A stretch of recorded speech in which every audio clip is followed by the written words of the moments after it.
வணக்கம், நமஸ்காரம். இன்று நாம் தரிசிக்கவிருப்பது அருள்மிகு திரு ஆவினன்குடி. பழனிக்கு போனோம் அப்படின்னா பார்க்கலாம். அடிவாரத்தில் இருக்கிற சுவாமி பேர் தான் இந்த ஆவினன்குடி. மயில் மண்டபத்துக்கு முன்னாடி இருக்கிற மண்டபத்தில் மேலே அற்புதமான ஓவியங்கள் பண்ணியிருக்கிறாங்க. அதுதான் நம்ம பார்க்குறோம். அந்த மயில் மண்டபம் அதை தாண்டினோன்னா இந்த பெரிய கோபுரத்துக்கு இருக்கிற என்ட்ரன்ஸு அங்கேயும் சிறப்பாக இருந்தது கருங்கல்லில். இந்த கோயில் மண்டபமே அற்புதமான சிறப்பான சிற்ப வேலைகள் எல்லாம் பண்ணியிருந்தாங்க. அதனால் அதை காட்சிப்படுத்தினேன். நிறைய சிற்பங்களுடைய பொருள் என்னன்னு தெரியாது. பட் இப்போ பார்க்குற இந்த சிற்பத்தை பற்றி நிறைய பேர் யூடியூப்பில் என்னென்னலாம் போடுறாங்க. விசித்திரமான மனிதர் அப்படின்லாம் ஒரு விசித்திரம் கிடையாது. அந்த காலத்தில் எப்படி ரமண மகரிஷி அந்த ரெயின் கோட் மாதிரி ஒன்று யூஸ் பண்ணியிருக்கிறாரு அப்படின்ற ஃபோட்டோவையும் நான் உங்களுக்கு காமிச்சிக்கிறேன். என்னுடைய யூகம் இது ஒரு அந்த காலத்தில் ரெயின் கோட் மாதிரி மழைக்கு பயன்படுத்திய ஒரு பொருள் அந்த காலத்தில். அதுதான் என்னுடைய சிந்தனை. அதுக்கு தான் ரமண மகர்ஷி அந்த காலத்தில் எப்படி இருந்தார் அப்படின்றதையும் நான் காமிச்சிருக்கிறேன். இந்த மாதிரி நிறைய சிற்பங்கள். இவர் அஷ்டவக்ரர் அப்படின்னு எனக்கு தோணுது. அஷ்டவக்ரன்னா 8 கோணல் உடையவர் அப்படின்னு சொல்லிட்டு அஷ்டவக்ரர் கீதை அப்படின்றது ரமண மகரிஷி ராமகிருஷ்ணர் இவங்கெல்லாம் சொல்லியிருக்கிறாங்க. ரொம்ப முக்கியமான ஒரு அஷ்டவக்ர கீதை அத்வைத்தத்தில். அற்புதமான கொடி மரம் நம்ம பார்க்குறது ரொம்ப முக்கியமானது. அதே மாதிரி அபிஷேகத்துக்கு தண்ணீர், அந்த அபிஷேக நீர் வருது இல்லையா, அந்த தொட்டியில் விழுகிறது, அது எல்லாமே கலை சிறப்பாக பண்ணியிருக்கிறாங்க. இந்த கோயிலை நான் ஒரு வாட்டியும் போகிறப்போ அதை நினைப்பேன், எவ்வளோ சிறப்பாக நமது முன்னோர்கள் நமக்கு கோயில் கட்டி கொடுத்து அதை நமது மக்கள் இன்று வரைக்கும் அடியார்கள் இதெல்லாம் பண்ணிக்கிட்டு இருக்கிறாங்க. பார்த்திங்களா, இறைவனுக்கு யாரையும் கம்பல் பண்ணலை, அவங்களா நம்ம கோயிலை கொடுக்குறாங்க. இப்போ பார்க்குறது இந்த கோயிலில் இருக்கிற நக்கீரருடைய சன்னதி முதல்ல பார்த்தது. அப்புறம் மீனாட்சி அம்மன் சன்னதி, சொக்கநாதர் சன்னதி, அதெல்லாம் ரொம்ப முக்கியமானது. ஏன்னா நக்கீரர் திருமுருகாற்றுப்படை பாடினவர். அவருக்கு தனி சன்னதி வேறு எங்கெல்லாம் இருக்குதுன்னு எனக்கு தெரியல. ஸோ திரு ஆவினன்குடி பழனி அடிவாரத்தில் அவருக்குன்னு ஒரு தனி சன்னதி இருக்குது. ரொம்ப சிறப்பாக இருந்தது. ஸோ இந்த எப்போதும் சொல்வது போல் கோவில் இல்லா ஊரில் குடியிருக்க வேண்டாம் அப்படின்னு, ஆலயம் தொழுவது சாலவும் நன்று அப்படின்றது தான் நமது தமிழ் மரபாக இருந்துக்கிட்டு இருக்குது. அதை நமது மக்கள் சிறப்பாக பண்ணிக்கிட்டு இருக்கிறதும் ரொம்ப விசேஷமாக இருந்தது. இந்த மண்டபம் ரொம்ப சிறப்பாக இருக்குது. எதற்காக பயன்படுத்துகிறாங்கன்னு தெரியல, ஆனால் ரொம்ப விசேஷமாக இருந்தது.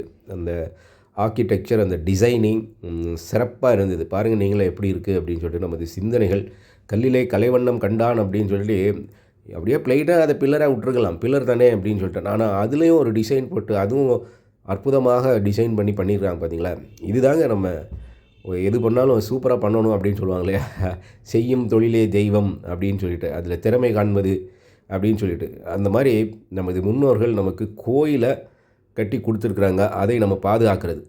இது என்ன புரியுதுன்னு எனக்கு புரியலை. ஆக்சுவலி ஒரு விலங்கு சிங்கம் மரத்து மேலே இருக்கிறவரை பயமுறுத்துது.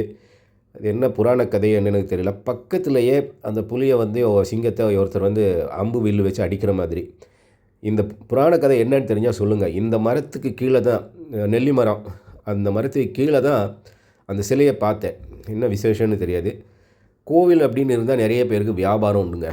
அதுதான் விசேஷம். நமது சனாதன தர்மம் ஒரு குறிப்பிட்ட சமூகத்தினர் தான் கோயிலால் பயனடையணும்னு என்றைக்குமே வச்சது கிடையாது. ஊர் கூடி தேர் இழுத்தல் அப்படின்னு சொல்லியிருக்காங்க. எல்லோரும் சேர்ந்து இழுத்தா தான் தேர் நகரும்.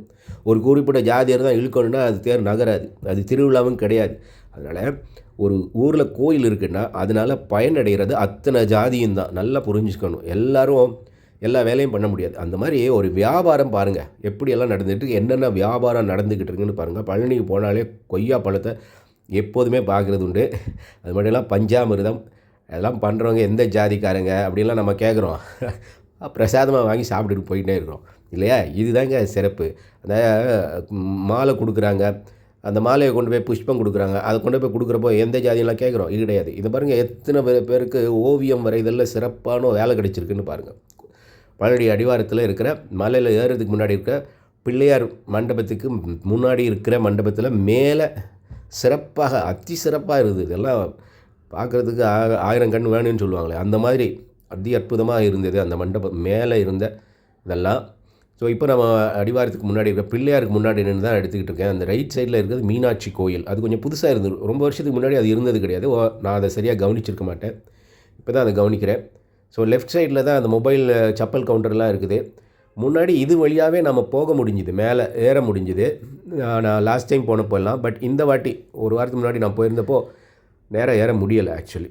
ஸோ அதுக்கு போகிறதுக்கு முன்னாடி நம்ம மீனாட்சி கோயிலையும் உள்ளே இப்போ பார்க்குறது அதுதான். மீனாட்சி கோயிலுக்கு உள்ளே இருந்து அந்த காட்சி அற்புதமாக இருந்தது. பழனி ஆண்டவர் சன்னதியில் மீனாட்சி கோயில், சுந்தரேஸ்வரர் சிறப்பாக இருந்தது. ஸோ இப்போ பிள்ளையாரை பார்க்குறோம். எப்போதுமே இந்த பிள்ளையாரை பார்த்து விட்டு நான் அப்படியே நேராக ஏறிடுவேன், செப்பலில் லெஃப்ட்டில் செப்பல் கொடுத்துட்டு. ஆனால் இந்த வாட்டி அப்படி இல்லாமல் மொபைல் எல்லாம் கொடுத்துட்டு ரொம்ப தூரம் நடந்து போய் அதுக்கப்புறம் ரைட்டில் ஏறினோம். ஸோ அதை உங்களுக்கு நான் சொல்கிறேன். மொபைல்ஸ் இந்த வாட்டி ரொம்ப செக்லாம் பண்ணலை ஆக்சுவலி.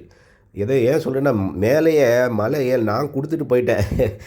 இல்லைன்னா எடுத்துகிட்டு போயிருந்துருப்பேன். சில பேர் எடுத்துகிட்டு போயிட்டு அங்கெல்லாம் எடுத்துக்கிட்டு இருந்தாங்க ஆக்சுவலி. சில பேரெல்லாம் அது எப்படி எடுத்துப்பாங்கன்னு தெரியாது. ஸோ நான் பார்த்துட்டு வந்து டிக்கெட்டில் எடுத்துட்டேன், மொபைலையும் எடுத்துட்டேன். ஸோ மறுபடியும் நான் வர்றேன். எப்படியெல்லாம் மறுபடியும் ஞாபகப்படுத்துகிறேன். இந்த சனாதனம் அப்படின்றது பலருக்கு வேலை கிடைக்கிறது, அதை ஞாபகம் வச்சுக்கணும். மேலே பார்த்த ஒரு செய்தியை நான் சொல்ல விரும்புகிறேன். பழனி ஆண்டவர் இதை யார் பண்ணினாங்க அப்படின்றது நவபாஷணம் அப்படின்றத வச்சு போகர் 14 சித்தர்களில் போகர் சித்தர் அதை பண்ணியிருக்காங்க. இந்த போகர் சித்தர் நிறைய ஊருக்கு போய் சைனா எல்லாம் போயிருக்கிறாரு அப்படின்னு அதில் போட்டிருந்தாங்க. கல்வெட்டு ஒன்றுத்தில் மேலே அதில் போடுறப்போ மெக்கா மதீனா போயிருந்தார் அப்படின்னு போட்டிருந்தாங்க. ரொம்ப ஆச்சரியமாக இருந்தது. மெக்கா மதீனாவுக்கு போகர் போயிருக்கிறாங்க அப்படின்னு. அவருடைய சீடர் புலிப்பாணி சீடர், அவருக்கு இதெல்லாம் சமாதியெல்லாம் அடிவாரத்திலே இருக்குது. அது முன்னாடி போயிருக்கிறேன், அதனால் இந்த வாட்டி போக முடியல. ஸோ இதெல்லாம் பழனியுடைய சம்பந்தம். பாருங்கள், எந்த வயசான அம்மாலாம் அதை வியாபாரம் பண்ணிகிட்டு இருந்தாங்க. ரொம்ப கஷ்டமாக இருந்தது பார்க்குறதுக்கு. ஸோ இதையும் நாம் பதிவிடுகிறோம். குதிரை வண்டி பழனியில் கண்டிப்பாக பார்ப்போம். இதெல்லாமே வேலைங்க நிறைய பேருக்கு. அதுதான் விசேஷம். ஓம் நமோ நாராயணா.